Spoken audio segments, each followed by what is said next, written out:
good. I guess heading into our next question, it's great that your clubs are a big part of this, because I think, Roger, you had talked about wanting to have superintendents kind of take the reins in terms of environmental sustainability and management and leadership at their club, but it's tough when you don't have buy-in from your club, and I think that's probably one of the biggest barriers to entry for superintendents. I know it was for us through our situations, and it was fantastic once Club Corp had come in, but prior to that, it was, the first thing to go was my Audubon annual fee gone, and anything in relation to bettering the golf course from an environmental standpoint was gone. It was just do the basics. So with that being said, what are some of the challenges you both have faced in kind of taking this leadership role in the industry and at your property?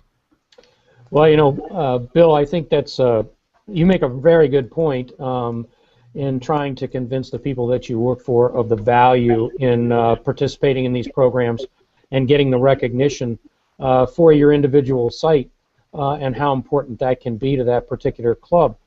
But I think it's even more difficult when you try to put that into the context of your one club involved in an area that is going to be affected by regulation in the future, whether it's water regulation or pesticide application regulation.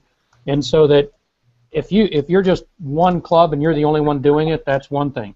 But if there are a group of clubs, or if the majority of the clubs in the area are exhibiting environmental stewardship and doing the things that they need to do to get credit for it, it's just going to make dealing with regulatory issues and convincing and influencing regulators and legislators that much easier. The unfortunate part is that I think that one, there's a misconception that much of the things that Matt and I have been participating in over the years are extremely expensive to accomplish. When you talk about ELGA and the Audubon Cooperative Sanctuary Program, the fee that you pay is really not that large. A few $100s gets you through both of those, and the benefit that you get from it is huge. So I think that that's a big part of it. You have to just stay vigilant, I think, is the best way to put it, and continue to work on getting people to understand the value of not only being environmentally conscious and being a good steward, but also getting recognized for it. That's what you have to do. I'm fortunate, like you, when you said you worked for Club Corp, and if I understood you right, you said it changed a little bit when they came in, and I'm going to take a little bit of a leap of faith and say they maybe recognized the value of it a little bit more than maybe the individual club owners might. And I'm in the same situation where I work for a fairly large company in the PGA Tour, and they are very aware of how important it is to get recognition for all of their courses that are on TV all the time, and be leaders in environmental stewardship. And if we can somehow get all of the other clubs that aren't part of big corporations to understand that as well, we're going to make a big leap forward. Mm-hmm.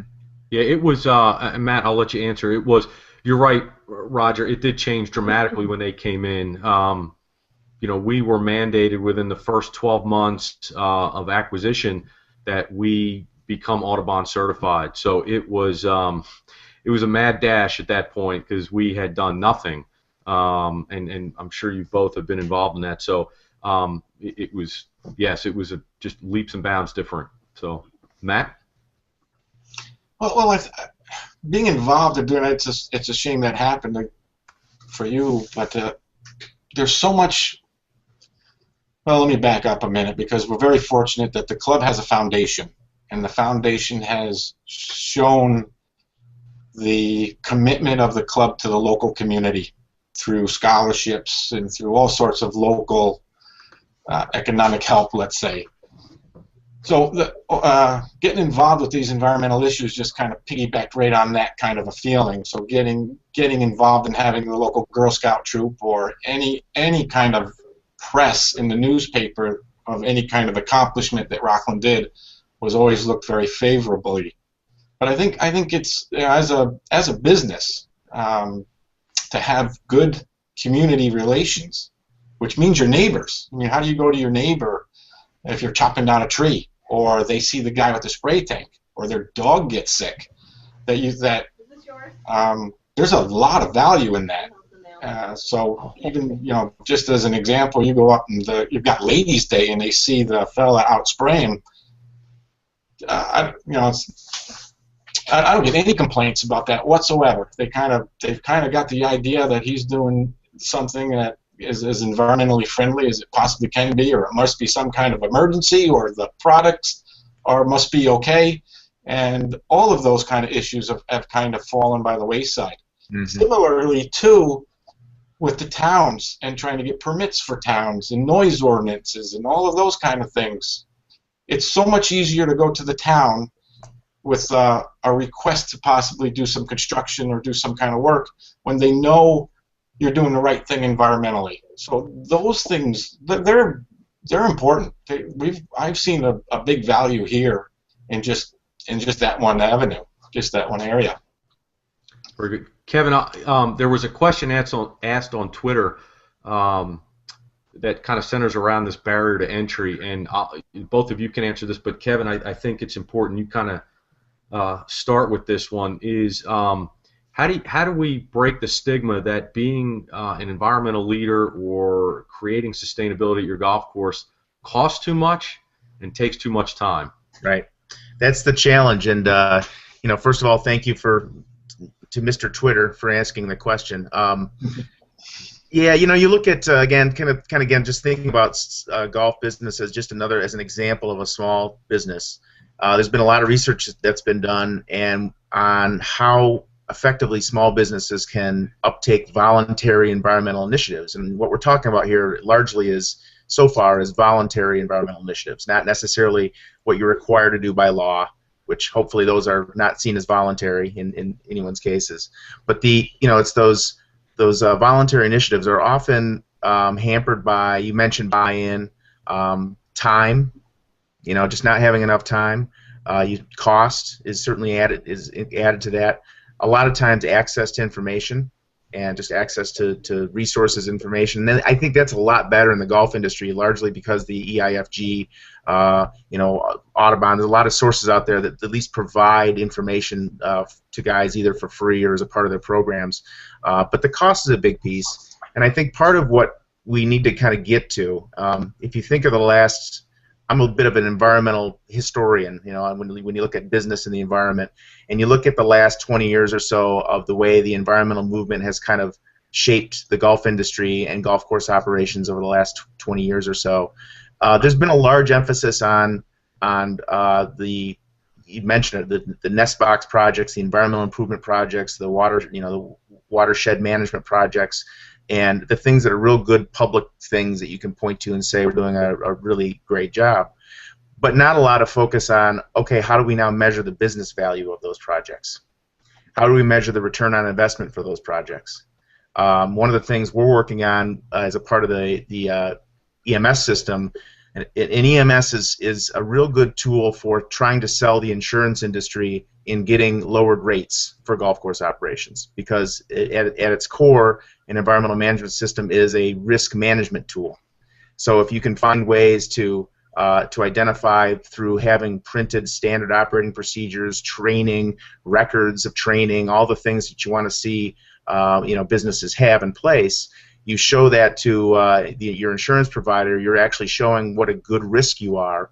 You then can essentially, hopefully, pay for any of those investments by the savings you're getting through the insurance reductions. The same thing with there was some great research that's been done even through the Environmental Institute for Golf. A lot of the case studies now that are being put up there, there is a inclusion of what is the return on investment. So there is data that at least is now being captured, even if it's case study data or anecdotal, of, okay, we're going to invest X amount. As a part of this investment, we need to look at how it's going to save money, how we're going to be able to reduce the overall cost of our operations, and maybe shift those funds to other areas of the operation where we can make some improvements. And then the real squishy one is image and reputation. Matt, you just talked about, the fact that your members are not as worried because you've built trust with them in the things that you've done over the years. What would you pay for that? What is the value of that to you as a golf course superintendent or as a club to be able to have built the trust up with your members so that you can continue to have those practices in place without having to spend a half an hour with Mrs. Peabody explaining what it is you're doing. So there's a lot of that sort of a kind of combination of how you save money, how we track and measure business value a little bit better, and then have certifications are great. I've been a part of for 10 years I was a part of Audubon, but I think you have to also not just have that certification, but have the results and the data to back it up, to be able to show where you're making improvements and where you're performing well. So, Kevin, you made a good point in terms of sustainability. So if you look at where we've come from, where we as superintendents, individuals at individual clubs, struggle to basically bring attention to the environmental stewardship practices that we use. What I see coming is the whole issue of sustainability. And I know there's a big debate right now, what exactly does sustainability really mean, but for me, I look at sustainability as it encompasses the entire facility, and to some degree the golf business as a business. And the sustainability that a facility can achieve has to have an environmental component in order for it to be viable, I think. And that leads to, okay, well, how does that plug into the financial stability, the financial sustainability of that facility, and how does it play a role?